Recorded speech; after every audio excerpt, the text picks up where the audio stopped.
Governor Newsom has called for a Marshall Plan for affordable housing, setting an audacious target of 3.5 million new housing units by 2025. While the rhetoric is startling, is it overblown or on point? And if California is experiencing a crisis in affordable housing, what, if anything, can be done to address it?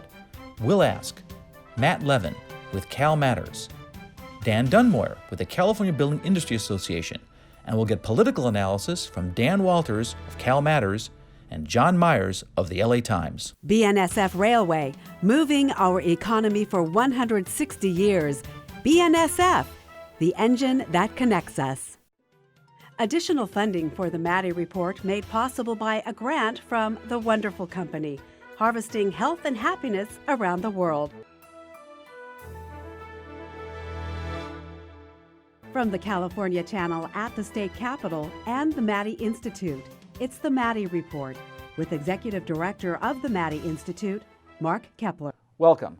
So what are the key facts surrounding California's housing crisis? Our guest is Matt Levine, who covers housing for CalMatters and is co-host of Gimme Shelter, a podcast that people seem to really like. You can tell us more about that topic. Sure. So welcome to the Maddy Report. Thanks for having me. So how hard is it to buy a home or rent an apartment in California? So it's really, really, really hard, as I'm sure most of your viewers already know. So the median home price in California is now at about $620,000. That's mind-blowing. It is. It's absurd. Jeez. Okay, I'm sorry. I know. And for just to put that in context, the median price of a house outside of California, so the rest of the country, is about half of that. So you could buy one home in California and get another one free in another part of the state if there was some type of state program like that. That's crazy. It's tough. And so it doesn't matter that mortgage rates are lower because the housing prices are so high. It does marginally, but yes, for a lot of Californians, they're simply priced out of even the dream of affording a home. And that's particularly true for people kind of in low income that don't have a lot of income. So that's really hitting them pretty hard, right? Yeah, of course. And it's not only home prices, obviously, but rents too, right? So in California, we have 6 cities that are in the top 10 nationally for highest rent. That is particularly crushing to people who don't make a lot of money, and also difficult to save up for a down payment, even if you're middle class. If the rent's really high, it's hard to save up that 20%, right? It's interesting. I was doing some research for the program, and they said that every metro area in California, and we're not talking San Francisco, Los Angeles, we're including Fresno, Palmdale, and Salinas, at least 30% of the residents cannot afford local rents. That's right, and you see some of the highest rent increases lately in some of those areas that you mentioned, and in some other parts of the Central Valley too. So Sacramento, Stockton, Modesto have all seen big rent increases over the last 2 to 3 years. So it's pricing some of these lower income people out of the market. Where are they going? A lot of these people are now leaving California, right? Where are they going? That's right. So Texas is an increasingly popular answer. There's been a big exodus of Californians to Texas, especially if you're making under $50,000. Some other states, Washington State, Nevada, Arizona, are increasingly popular, especially for lower income Californians. Yeah, again, it might have been some of the stuff that you've written, but I was reading that between 2000 and 2015, California lost 800,000 people with incomes near or below the poverty line. Yeah, that's people right. Just leaving. Yeah. So the impact on the housing crisis on homelessness, I'm guessing it's had a big impact there as well. Yeah, I think a lot of times when people think about your average person experiencing homelessness in California, images of substance abuse and mental health come to mind.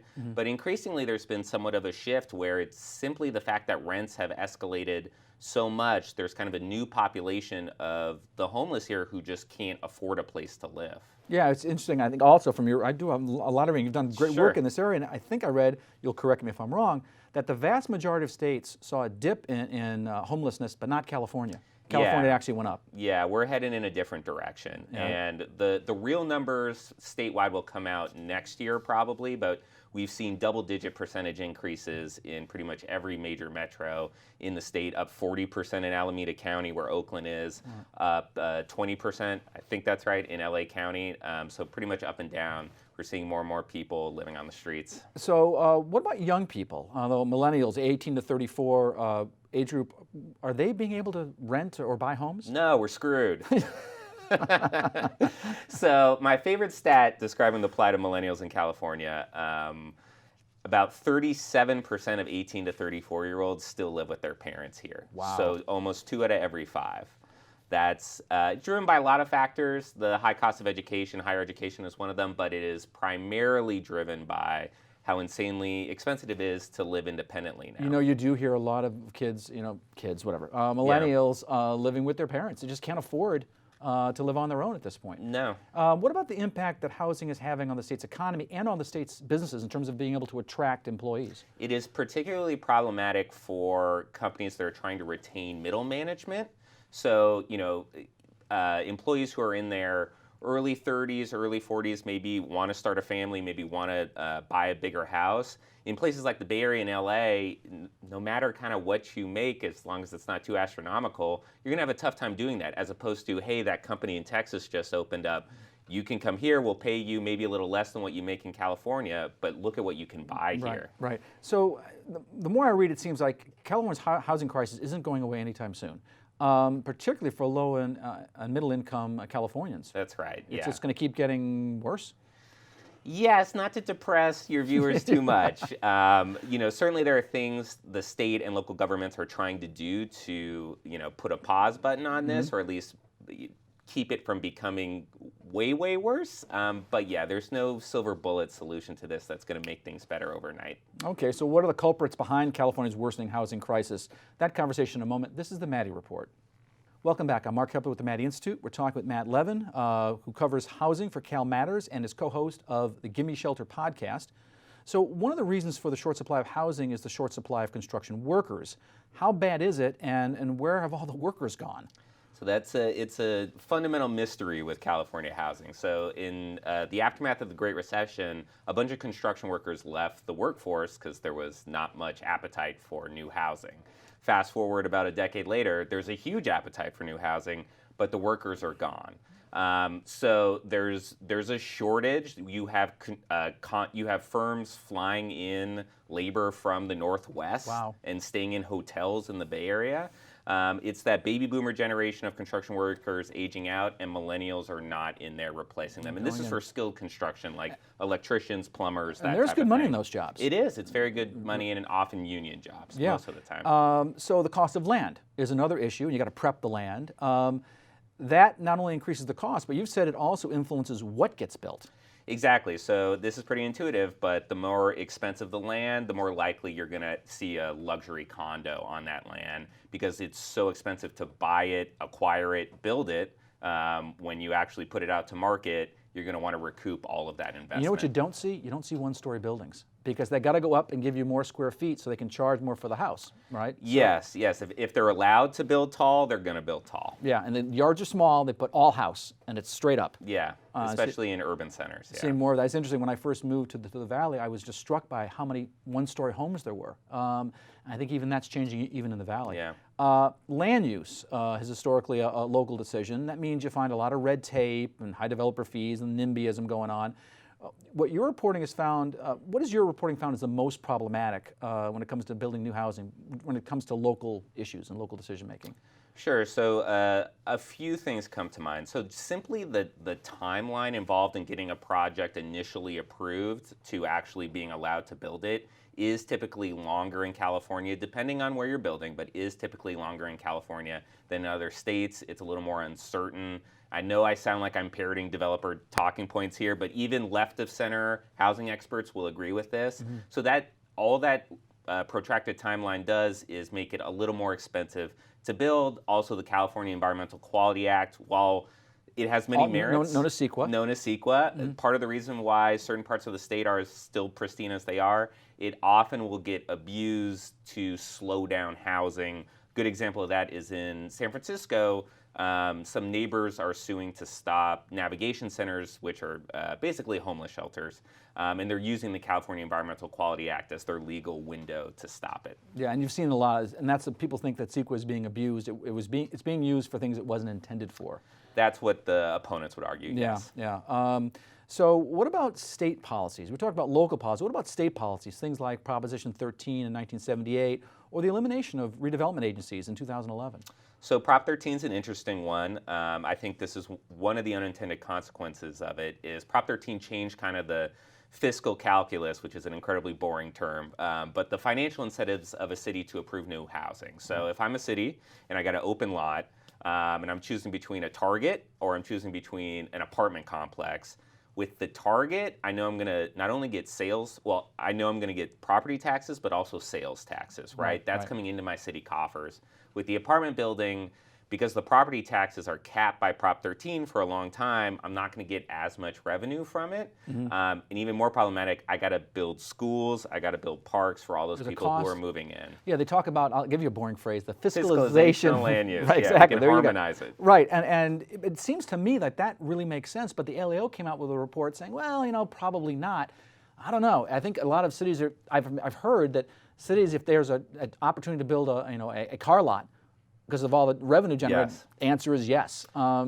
Yes, and I think more true of suburban cities than traditional urban centers is where you see that fiscalization of land use. Yeah, it seems like if they had some kind of tax sharing arrangement, you could then deal with housing and development issues in a more organized manner. If cities and communities kind of share taxes and said, here's where we're going to have the commercial, but we're going to share the proceeds. And you sound like Governor Newsom on the campaign. Okay, well, a little too idealistic. But anyway, what about the governor and the state lawmakers? What have they done to do things like to protect renters, or to make it easier to build housing, or to address the homeless situation? So on protecting renters, this is probably Governor Newsom's signature housing achievement thus far. The legislature recently passed a bill with Newsom's backing and significant lobbying to cap the amount that landlords can increase your rent year over year if you're a renter to about 5% plus inflation. And the governor argues that these are the strongest statewide tenant protections in the country. I actually tend to agree with that. Oregon passed something similar, but it's a little more generous to landlords. That's been kind of the most notable achievement to date. On the production side of things, on literally making it easier to build more housing, there's been some things done at the edges, but Newsom can't hold up his signature. This is what's going to get us to 3.5 million new homes, which is the goal that he outlines. That's a big target. Well, I want to thank Matt Levine from the CALmatters for joining us. Up next, we're going to talk to the State Building Association Chief, Dan Dunmoyer. That conversation in a moment. This is the Maddy Report. Welcome back. I'm Mark Keppler with the Maddy Institute. Everyone agrees that California is experiencing a housing crisis. The question is what to do about it. Our guest has some ideas. He's Dan Dunmoyer, the President and CEO of the California Building Industry Association. Welcome to the Maddy Report. Thanks for having me, Mark. So what does the California Building Industry Association see as the biggest hurdles to providing affordable housing? Three key issues. First one is how much we pay in fees. So in the state of California, you pay a park fee, basically a protected habitat fee. Of course, you pay for police fees, firefighter fees, etc. We're the only state in the nation that has fees at the level we do by a factor of almost 5. Second is delay, how long it takes us. So this is what we call the regulatory quagmire. And then the last component of how we see this is a resulting delay. So when you put that all together, delay means you have to spend money for a lot. Time is money. Time is money, and it costs a lot more. So those are the three key factors that make California different than the other 49 states and make it so expensive to build. Yeah, they were saying in terms of the fees, when you read stuff about this, they're saying one of the reasons that local communities put all these fees on developers is because of Prop 13. They're looking for other sources of money, and there's an easy way to kind of just increase fees, and buy a lot. I mean, then developers have to pay a lot more money, and they've got to somehow make money off those housing developments that they're building. The other thing you were talking about was delay, and I'm thinking maybe CEQA might have something to do with this? CEQA is clearly, that's California Environmental Quality Act does, but there's also a host of other regulations that will add delay. So if you do CEQA, it'd be nice if you could do it once and be done. Some projects are CEQA'd, the verb, 20 times. And that means 3 to 5 years is a normal delay for CEQA.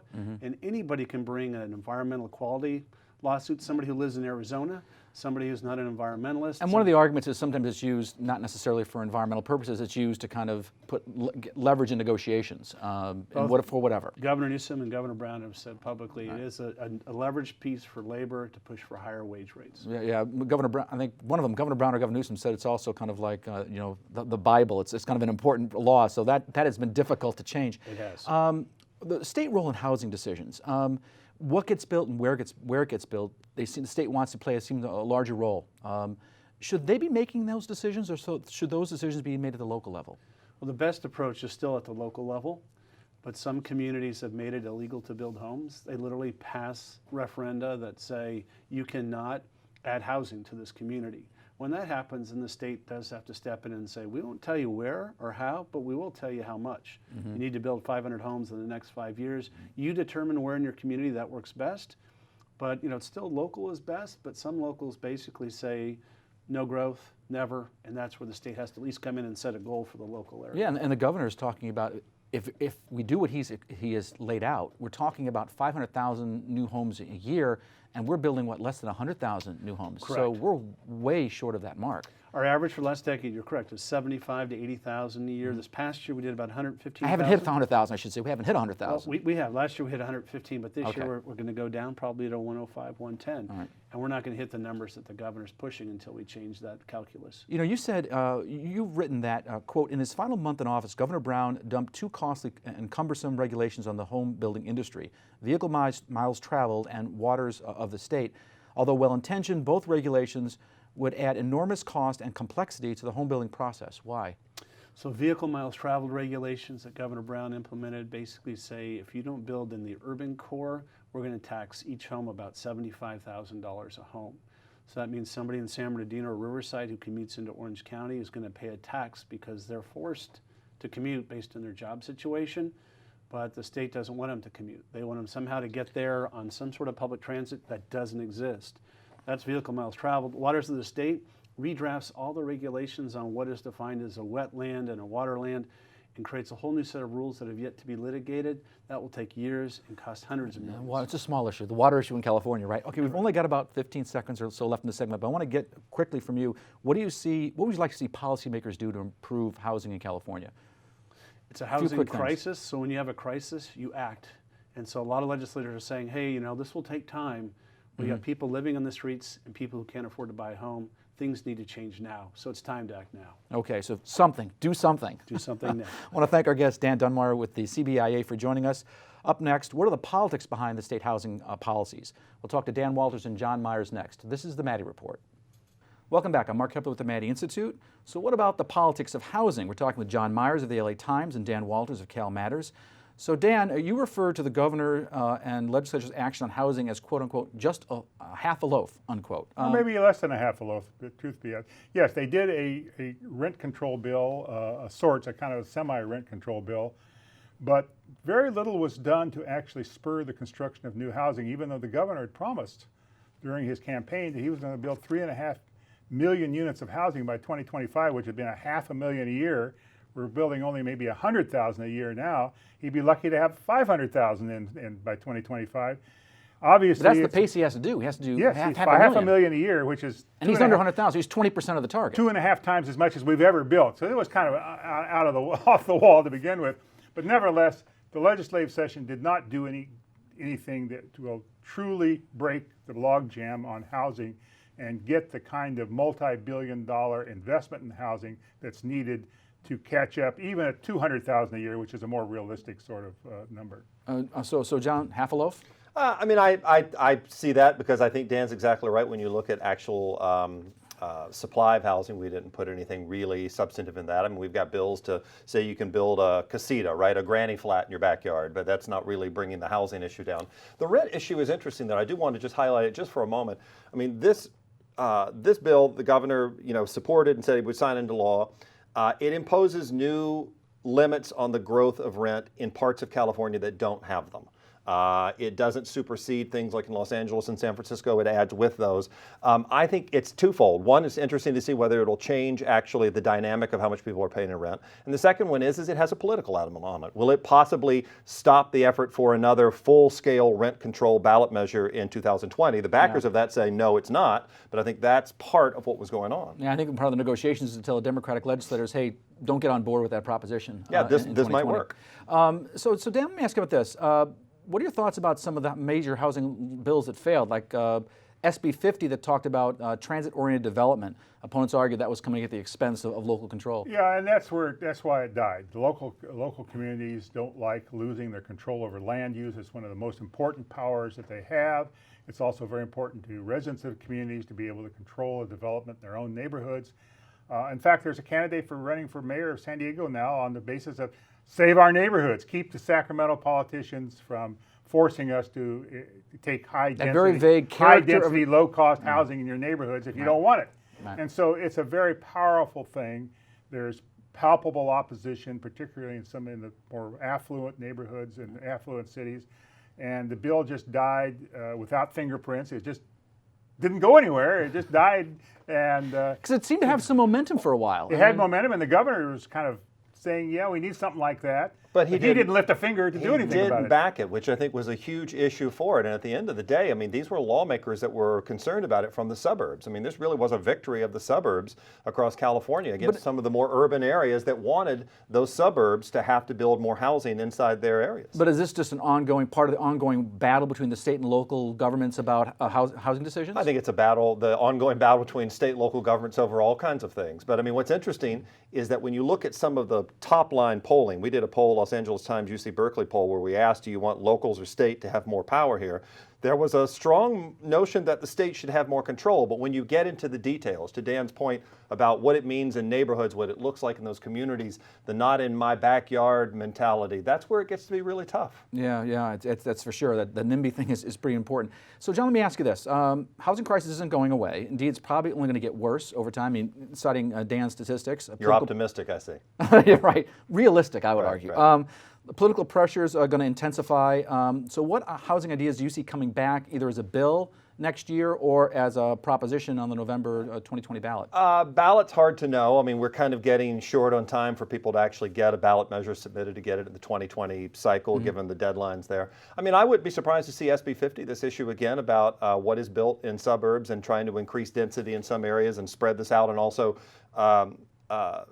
build more housing in transit-oriented areas. I wouldn't be surprised to see that come back. I think the author, State Senator Scott Wiener of San Francisco, said he wants to come back on that. He's been persistent about that. And the governor said he supported the idea. So I think, back to our point a moment ago about the governor not lifting much of a finger to help this. This is like a put up or shut up moment for Gavin Newsom, perhaps, to get involved next year. Yes, he's the one who said he wanted to build 500,000 units a year, after all. There is one bill that did reach him. That's a lot of granny flats, by the way. Yeah, it is a lot. There is one bill that did reach him that kind of works at the issue from the other side. Rather than being kind of proactive, it's reactive.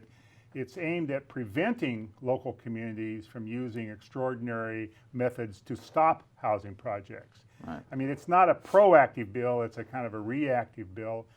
But even that is controversial among local governments, and it'll be very interesting to see whether the governor signs that bill. So CEQA reform? Well, CEQA reform, as Jerry Brown called the Lord's work, that's right, didn't even come up on the horizon this year, even though in his State of the State address, Gavin Newsom said that if we can suspend CEQA for sports arenas, we should be able to do it for housing. Did he lift a finger to do it? No. Nothing happened. It was radio silence. And he's finding out that it's easy to say something, it's much more difficult to deliver it. And he's kind of short on his promises so far. Now, I want to thank our guests, Dan Walters from CALmatters and John Myers from the LA Times. Want to stay current with state and local politics? You can sign up on our website for the Maddy Daily, or just log on to our website for more information on state and local politics. This is Mark Keppler for the Maddy Institute. Thanks for joining us. The views expressed in the Maddy Report are those of the individuals participating in the program and do not necessarily reflect those of the California Channel or the Maddy Institute. If you'd like to share your thoughts about the points and opinions expressed on the Maddy Report, visit our website at maddyinstitute.org.